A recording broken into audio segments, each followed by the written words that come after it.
Gracias, Sandra. Maite también quería hacer Por alguna aportación. alusiones. Y por alusiones, Por bueno, alusiones nos pasaríamos claras. hablando del empleo. Y por preguntas.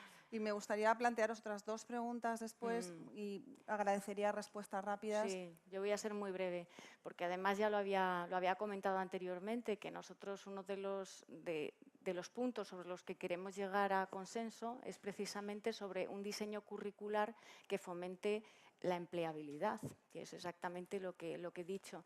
Entonces, creemos que ahí tiene que tener importancia las tecnologías de la información y comunicación, el aprendizaje de idiomas, el tema del trabajo en equipo y la cooperación, de ahí la importancia de la educación en el deporte, el fomento del deporte, para fomentar el trabajo en equipo y no la confrontación.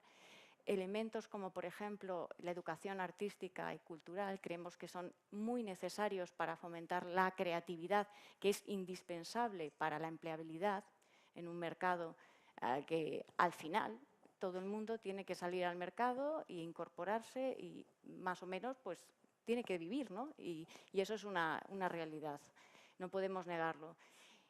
Y no nos podemos olvidar de algo muy importante, que es también la oratoria, que desde tiempos clásicos pues será algo fundamental y que ha ido progresivamente siendo relegada de nuestros currículos. Y eso fomenta la empleabilidad. He sido breve. Bien. Pues, bueno, me perdonáis por las alusiones, luego si al final doy un pequeño... No quería aprovechar esta oportunidad también para plantearos un tema que, aunque no aparece obviamente en el informe de la OCDE, sí que tiene que ver con los alumnos desfavorecidos, con la igualdad y con muchas patas del sistema educativo, con el profesorado, y es la situación de la educación concertada, la revisión de la educación concertada, el hecho de que la sociedad española cada vez es más consciente de que hay una situación irregular con la educación concertada, se cobra a los alumnos en unos centros en los que teóricamente no se debería cobrar, no digo en todos, pero prácticamente en todos. Y bueno, también se demanda por parte de estos centros concertados en muchas ocasiones una revisión de los conciertos para que sí puedan sostener esos centros y quizás no tengan que cobrar a través de fundaciones o asociaciones a los alumnos. Y me gustaría saber la postura de cada uno de los partidos sobre esto, lo más brevemente dentro de lo razonable. Gracias. Maite, empezamos por ti si quieres. Bien, pues nosotros en este sentido tenemos una postura clara. Como apoyamos la libertad de elección de centro, también consideramos que no puede existir libertad de elección de centro si no se garantiza la gratuidad de todos los centros sostenidos con fondos públicos, que esto viene recogido en el artículo 88, garantías de la gratuidad de la ley vigente. Por tanto, si nosotros queremos que verdaderamente las familias puedan elegir libremente entre los centros, tenemos que garantizar esa gratuidad. Y cuando decimos gratuidad, evidentemente implica que no se cobre ningún tipo de cuota por las enseñanzas que tienen que ser gratuitas. ¿Qué medidas hay que tomar al respecto? Pues muy claras, el control y la supervisión. Por eso nosotros hemos impulsado una pregunta parlamentaria, precisamente en la Asamblea, en este sentido. Y hemos hecho una propuesta que se incluya en los planes generales de inspección educativa una actuación específica, preferente, para garantizar esta gratuidad. Que eso conlleva, evidentemente, o a posteriori, que es que el modelo de enseñanza concertada es o no sostenible y que, por tanto, hay, como tú bien apuntas, que revisar esos conciertos educativos para ver cómo se puede garantizar esa sostenibilidad a medio plazo, pues esa es una deriva posterior. Pero, en cualquier caso, a los ciudadanos no se les puede engañar y lo que es gratuito ha de ser gratuito. Gracias, Ángel. Bueno, este sí que debería ser un asunto si algún día llegamos a un pacto educativo. En fin, nuestra compañera, ¿no?, decía el Pacto Nacional por la Educación. Nosotros lo llamamos Pacto Social y Político. Sería interesante ver si hay alguna diferencia entre esos nombres. Y de todas las maneras, yo creo que deberíamos hablar un día con más detenimiento que el que permite reunión, pero está muy bien traerlo, ¿no?, sobre la enseñanza concertada. Tenemos que empezar a recordar por qué se empezó, cuando empezó en 1985 y por qué, porque había esa voluntad de socialización y universalización de la educación que solo se garantizaba buscando acuerdo con centros y asistentes, etcétera, etcétera. Pero lo que no voy a decir es que a ver si un día hablamos y hablarlo ahora. A ver si un día quedamos y hablamos de esto despacio.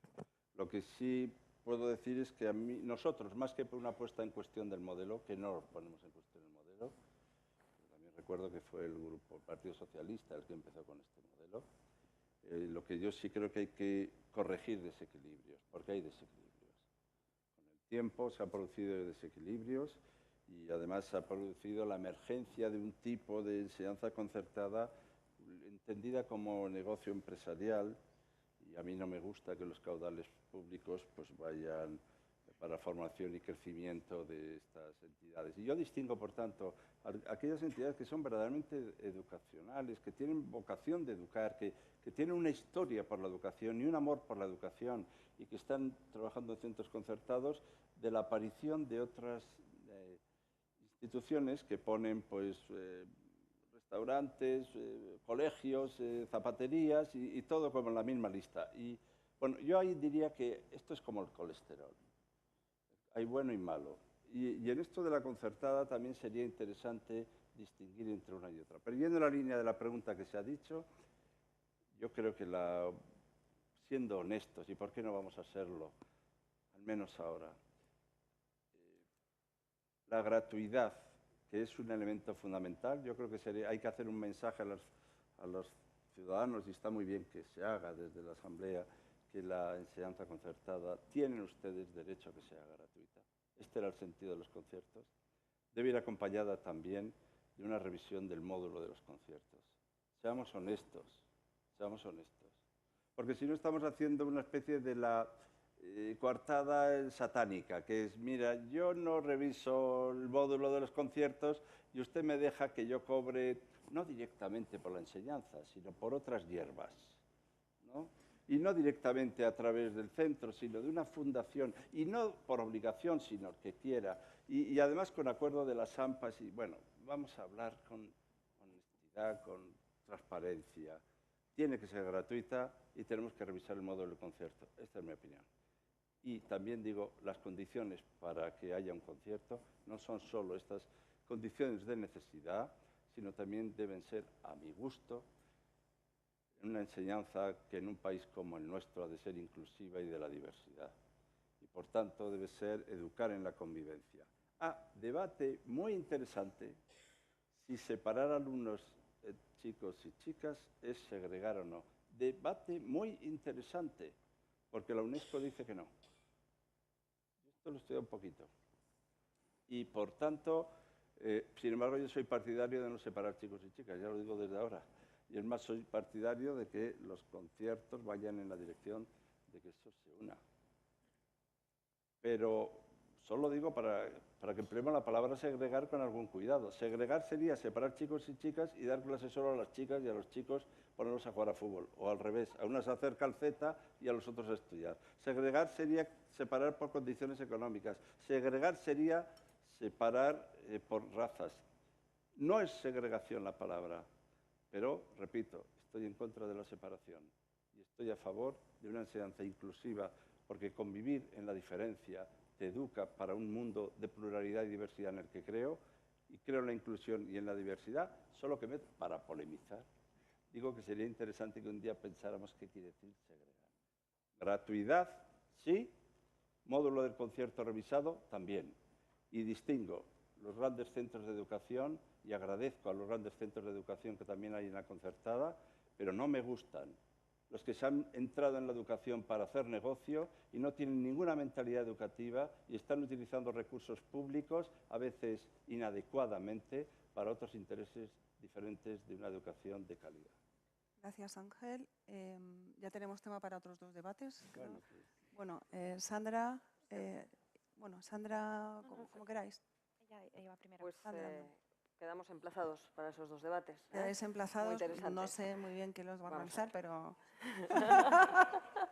dado que vais a llegar a un pacto y además vais a consultar a la comunidad educativa, estoy convencida de que alguien los organizará. Algo los organizará. Sí.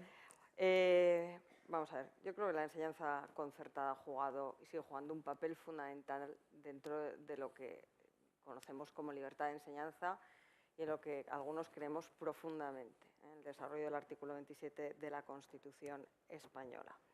En fin, eso yo, sin ánimo, en fin, de polemizar con la moderadora, no creo que la sociedad, que esté extendido en la sociedad española, que existan irregularidades, que la enseñanza concertada sea objeto de irregularidades.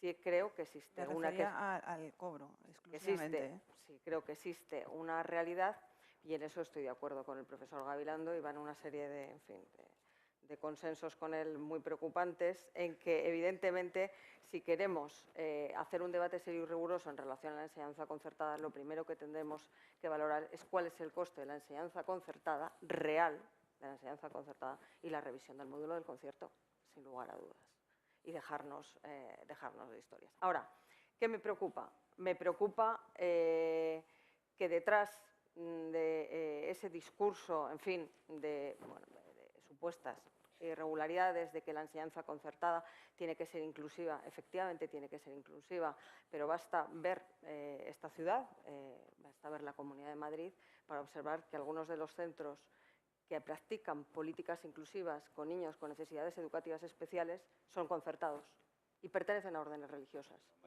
Pertenecen a órdenes religiosas y que depende de las zonas de Madrid donde se sitúen esos centros, pues tienen una población que puede estar en riesgo de exclusión social o población inmigrante que supera a la población nacida en España. Una cosa en la que no estamos de acuerdo. Pues entonces, bueno, yo creo que hay determinados tópicos que tenemos que desmontar, por lo tanto, da para otro debate. Ahora, ¿enseñanza concertada? Por supuesto que sí. ¿Papel fundamental dentro de la libertad de enseñanza? Fundamental. ¿Revisión del módulo de concierto? Claro que sí.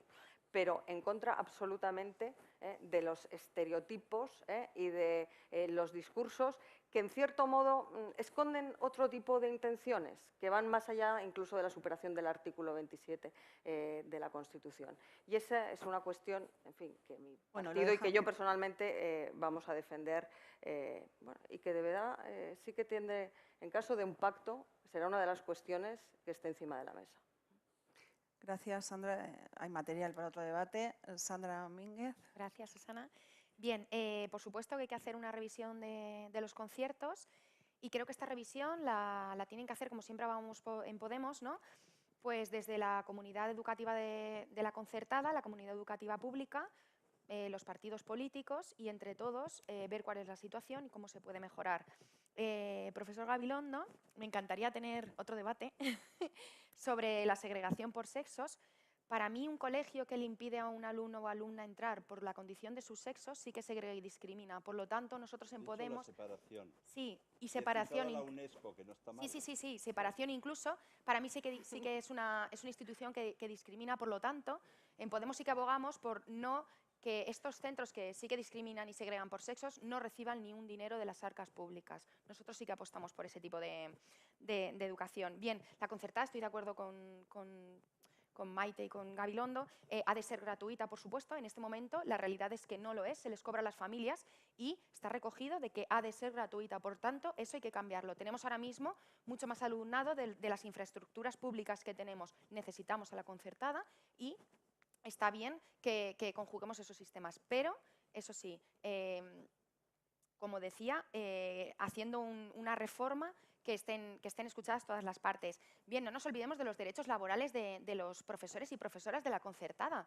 No hemos hablado de ello, pero están ejerciendo la misma función que estoy ejerciendo yo como funcionaria, que soy de carrera, y no tienen los mismos derechos laborales que yo, ni mucho menos. Y son unos perjudicados y es muy injusto. Y eso es otra de las cosas que tenemos que revisar. Están impartiendo la misma educación que nosotros, por lo tanto, tienen que tener los mismos derechos laborales. Además de que nuestros alumnos y alumnas tienen el derecho de recibir la educación igualitaria en todos los centros, sean públicos o concertados. Otra cosa son los privados. Aquel padre o madre que quiera llevar a su niño y a su niña a un centro privado tiene todo el derecho de hacerlo y la educación que se imparta allí. Pero el resto de centros que tienen y se subvencionan por fondos públicos tienen que impartir la misma educación y sus docentes tienen que tener los mismos derechos laborales. Y para finalizar, como ha comentado el profesor Gabilondo, iniciasteis vosotros la reforma de los concertados. Lo que pasa que el gobierno del PP ha ido ampliando los conciertos. Hablo de primera mano. En la Comunidad Valenciana ha sido así. O sea, en la Comunidad Valenciana ha pasado una cosa, que no se ha dado dinero a la pública, pero sí se ha dado dinero a la concertada, o no se ha invertido dinero en las infraestructuras públicas, que por cierto tenemos muchísimos alumnos y alumnas estudiando en barracones, pero sí que se ha cedido suelo público y se ha dado financiación para las infraestructuras concertadas. Por lo tanto, esto también es un tema que debemos debatir, debemos tratar, y si está financiada por fondos públicos, tenemos que cuidar a la educación pública. Y la compañera Maite comentaba, nosotros en Podemos no abogamos por el distrito único, nosotros abogamos por el distrito local, y explico por qué. Cuando una persona vive en un barrio y tiene un... Yo he hablado de la libertad de elección de centro. Libertad de elección de centro, que es distrito, porque yo creo que es que distrito único. Yo creo que utilizas el lenguaje de manera sesgada en ocasiones. Entonces, vamos a precisar. Lo que yo he dicho es libertad eso. de centro. Libertad de elección de centro. Vale, la libertad de elección de centro, para que nos hagamos una idea, es que cualquier ciudadano o ciudadana pueda llevar a su hijo o a su hija a cualquier centro de su municipio, es decir, distrito único. Pero para nosotros abogamos por el distrito local. ¿Por qué? Está claro que nosotros no decimos dónde tienen que llevar los padres y las madres a sus niños a los colegios, ¿no? Pueden solicitar plaza en cualquier colegio. Eso sí, bajo unos criterios donde tienen prioridad los niños y niñas que viven en ese barrio.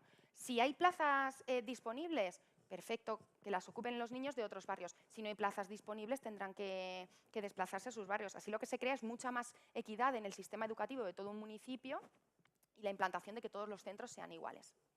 Gracias. Bien, bueno, ya aprovecho, como has mencionado el profesorado, aunque me ha pedido la palabra un momentito Sandra Moneo para hacer una puntualización, pero aprovecho para introducir la última pregunta, que es precisamente sobre el profesorado. Llevamos, no sé, que yo recuerde 15, 20, que yo recuerde años hablando de la desmotivación del profesorado, pero no sé si esto es tema que deba de hacerse con una reforma legislativa o con un acuerdo, precisamente en el marco de un acuerdo, pero me gustaría saber brevemente cuáles son vuestras propuestas en concreto para la promoción del profesorado, la motivación y todas las recomendaciones que hace la OCDE. ¿Doy la palabra a Sandra Moneo? Sí, puedo enlazar Sí. perfectamente las dos cuestiones. Vamos a ver, una cuestión. Estamos hablando de la enseñanza concertada, de los colegios concertados, y se nos ha olvidado algo fundamental, que es la demanda de las familias. Es decir, la enseñanza concertada satisface la demanda de las familias. Si no existiese esa demanda, podrías cuestionarte en un momento determinado. Pero es que esa demanda de las familias es cada vez mayor. Y, por lo tanto, la Administración tiene que facilitar la posibilidad de que los padres puedan elegir el centro que quieren para sus hijos. En la medida en que limitas el distrito único, no estás permitiendo al padre elegir el colegio. Eso es una realidad. O sea, estás ordenando. Esa es la realidad. Por lo tanto, choca. Centros de élite. No se está creando, por favor, hombre. Esos argumentos se salen de toda lógica. Hablas del profesorado de la enseñanza concertada. Hombre, la mayor preocupación de la enseñanza concertada es la amenaza que se cierne sobre ellos, en concreto en la Comunidad Valenciana, en relación a reducir el número de conciertos. Es decir, sus condiciones académicas van a variar porque algunos de ellos, si presa esa amenaza, se van a ver de la noche a la mañana en la calle. Yo creo que tenemos que mantener un debate más sensato en esta cuestión. Pensar en las familias, pensar en los profesores y pensar en la libertad, que los padres tenemos derecho a elegir la educación que queremos para nuestros hijos y el centro al que enviamos a nuestros hijos. Y la Administración nos lo tiene que facilitar. Esa es la realidad. En relación al profesorado, lo he señalado en mi primera intervención. Nosotros creemos que sin una reforma en profundidad de las condiciones del profesorado, cualquier reforma educativa va a quedar incompleta. Tenemos que abordar un cambio del sistema de acceso. Ya hace varios años que diferentes partidos, del Partido Socialista hasta el propio Partido Popular, hemos hablado de cambios del sistema de acceso, de MIR educativo, habla ahora Ciudadanos, en fin, podemos denominarlo como queramos. Es decir, hay que establecer un cambio en el sistema de acceso que garantice las mismas oportunidades en el acceso a todos aquellos alumnos que quieran dar el paso hacia el ejercicio de la docencia, preservar los profesionales del profesorado, diseñar una carrera profesional que evite las discriminaciones que existen entre comunidades autónomas y establecer un sistema de formación conforme a incentivos que diseñe esa verdadera carrera profesional. No puede ser... Es muy frustrante que un alumno que con algo más de 20 años, inicia el ejercicio de la docencia, entra en un centro, no vean un futuro o no vea un desarrollo profesional como lo puede ver cualquier otra persona que comienza en su puesto de trabajo. Y eso es lo que tenemos que lograr para el profesorado. Reconocimiento personal, profesional y, por supuesto, reconocimiento económico. Yo creo que las tres patas van unidas. Mayor autonomía. Yo creo que nos tenemos que fiar más de los profesores a la hora de la gestión de los propios centros. En estos momentos hay centros educativos que van muy por delante de lo que la propia administración, de lo que los propios políticos abordamos en estos debates, que implementan nuevas formas educativas, nuevos modelos y que están siendo además modelos de éxito y están impulsados por los propios profesores. Yo la verdad es que conozco a algunos de ellos y me quito el sombrero ante determinadas experiencias que se están poniendo en marcha. Pero todo eso se tiene que recoger. Se tiene que recoger dentro de una ley reguladora de la función docente, dentro del estatuto, de como queramos denominarla. Y como decía antes, es un buen campo para llegar al acuerdo y para llegar al consenso. Ángel Gabilondo. Bueno, Profesorado. vale meter por medio algunas cosas de paso. Si es rápido, sí. Bueno, entonces de la libertad de centro directamente me gustaría que habláramos un día despacito. Vale. No vaya a ser que confundamos la libertad de elegir un centro con la libertad que tiene un centro de elegir a sus alumnos. Pero esto otro día. Pero como ha salido el tema, me gustaría que solo viéramos despacio. También quiero señalar que en algunos países lo que hacen es a los mejores estudiantes les ofrecen unas becas de posibilidad para toda su formación si se van a dedicar a la educación. Y potenciar entre los mejores estudiantes, saber aquellos que tienen mejores expedientes, porque se entiende, por ejemplo, en Finlandia, ya que si no sale Finlandia no ha habido un debate sobre la educación, pero que los mejores tienen que ir a la educación. Yo no tengo esa lectura tan aristocrática de los mejores, pero sí que tendremos que hacer alguna cosa. Yo estoy más bien de acuerdo con lo que se dice, o sea, de la formación inicial continua, la regulación del acceso, la asignación docente. También hablaría un poco de la promoción interna y de la evaluación. Y también a mí me gusta pensar en los interinos. Algún interino habrá por ahí, ¿no? Pues tendremos que también hacer alguna oferta pública de empleo, porque yo sí creo en la educación pública de calidad. He hablado con todo mi respeto de la educación concertada porque quiero vivir en un país de una propuesta plural y abierta, es en la que creo, ¿no? Pero déjenme que hable desde mi corazón, en mi pasión por la educación pública, por la escuela pública de calidad y que luego llega a todos y a todas. Y yo creo que esto es lo que tenemos que defender. Y quiero decir otra cosa, defender la escuela pública es también potenciar las posibilidades de la iniciativa privada y de la educación como bien público. Y por tanto, no soy de los que creo que se defiende lo público persiguiendo lo privado. Nunca he creído eso. Y por esto, esta parte que es un poco panfletaria, ya lo sé. Pero como en la última intervención, pues quería hacer también esta declaración en defensa de lo público. Muchas gracias. Maite. Bueno, ya antes en la anterior intervención comenté todo el tema que hemos abundado ahora sobre la selección del profesorado, la formación inicial, la formación permanente, la necesidad de invertir, la necesidad de reconocer, la necesidad de evaluar. Pero hay un aspecto en el que me gustaría insistir y con un ejemplo o quizá añadir a todo lo que se ha añadido, y es que al final, si todo esto no se gestiona correctamente, no sirve de nada. Pondré un ejemplo. No hace mucho un director me comentaba que en un intercambio escolar viajó en verano a un colegio extranjero, no sé si era de Inglaterra, y comentaba que este director pues, le habló de sus de sus planes para el curso que viene, de los profesores con los que contaba. Y le pregunto, pero ¿y tú sabes qué plantilla vas a tener el año que viene? Imagino que que ya los habrás organizado y tal. Y dice, no, es que en España a veces lo que ocurre es que hasta que no llega septiembre, pues no conocemos a las personas con las que vamos a trabajar. Esto es un problema, es decir, la asignación del profesorado debería hacerse en julio, antes de que comience el curso escolar. Es decir, que cuando un director hace un horario, resulta que lo hace sin saber a quién le está haciendo ese horario, qué características tendrá, si será un buen o un mal tutor, o si es una persona adecuada o no para llevar una tutoría o ser un jefe de departamento. El conocer con anterioridad los recursos humanos en cualquier organización te permite hacer un mejor diseño y hacer efectivo eso que estamos diciendo que es la autonomía y los planes. Si no conoces a tus recursos humanos, ¿cómo vas a hacer efectivo ese principio en el que todos estamos de acuerdo que mejora los resultados escolares, que es la autonomía de centros? Simplemente esta reflexión. Sandra. Sí, gracias, Susana. Bien, hablando de la motivación, ¿por qué nos falta motivación a los profesores, ¿no? Creo que hay bastantes y determinantes factores por la que se produce esta causa. La primera de ellas, que ya la he comentado en una de mis intervenciones, es por la cantidad de reformas educativas que atravesamos. Es decir, cuando nos empezamos a aplicar o estamos intentando adaptarnos a las reformas que nos imponen los gobiernos, nos cambian la reforma, entonces es imposible adaptarnos a esas reformas porque nos la han cambiado y tenemos que cambiar todo nuestro plan de trabajo. Y eso desmotiva, eso nos impide realizar nuestro trabajo bien como nos gustaría hacerlo. Otro motivo es, yo creo, la formación del profesorado, la falta de formación y la calidad que tiene la formación del profesorado actual. No sé si ha pasado en toda España, os hablo a nivel de Comunidad Valenciana, como os he dicho. Ahí se cargaron los CEFIRES.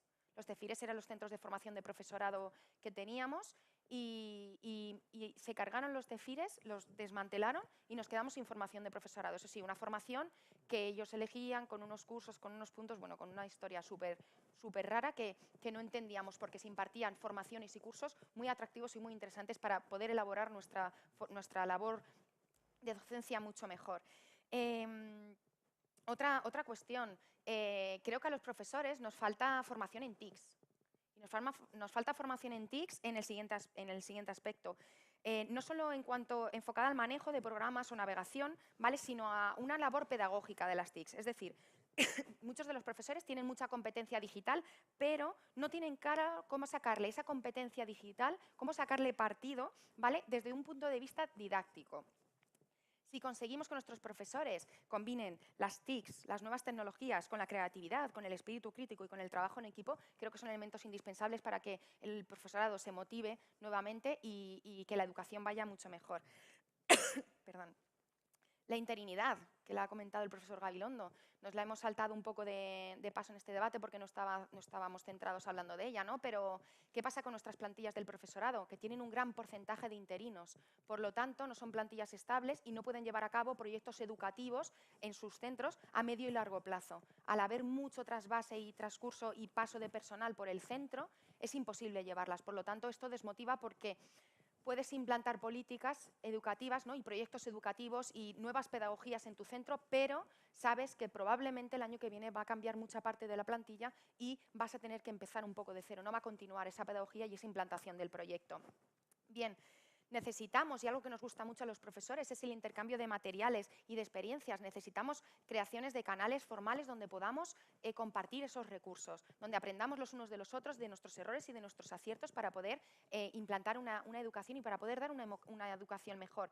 Y por último, enlazado con lo que también ha comentado el profesor Gabilondo, pero él ha enfocado a los estudiantes. A los estudiantes no les preguntan, pero es que a los profesores tampoco. A mí no me han preguntado nunca en qué estoy interesada, qué deficiencias tengo y en qué me gustaría mejorar y aprender más. Por lo tanto, yo creo que si nos preguntasen a los profesores qué demandas de cursos necesitáis, qué demandas de cursos tenéis que tener para implantar esa mejora en la educación, yo creo que se crearían, por una parte, los recursos destinados a formación serían eficientes porque sabríamos los problemas que hay y iríamos al grano y habría una subida de motivación porque nos veríamos reforzados en algo que sí que se nos está escuchando.